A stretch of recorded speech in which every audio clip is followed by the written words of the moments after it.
ஒருநாள் விஜயநகரத்தில் திருடர்கள் மிகவும் அதிகமாகிவிட்டனர். அவர்கள் இரவு நேரங்களில் வீடுகளில் புகுந்து பொருட்களை திருடத் தொடங்கினர். இதனால் மக்கள் அனைவரும் மிகவும் பயந்தனர்.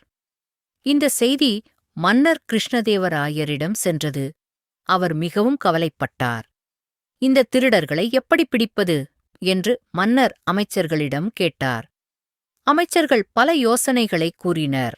ஆனால் எந்த யோசனையும் பயனளிக்கவில்லை.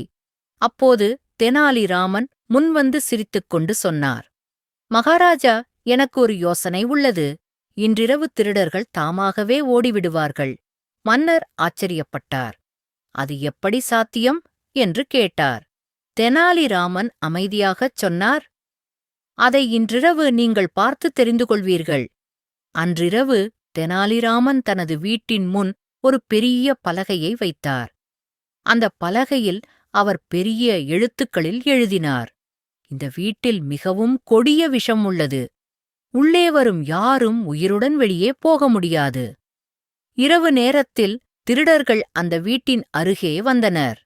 அவர்கள் அந்த பலகையை பார்த்ததும் மிகவும் பயந்தனர்.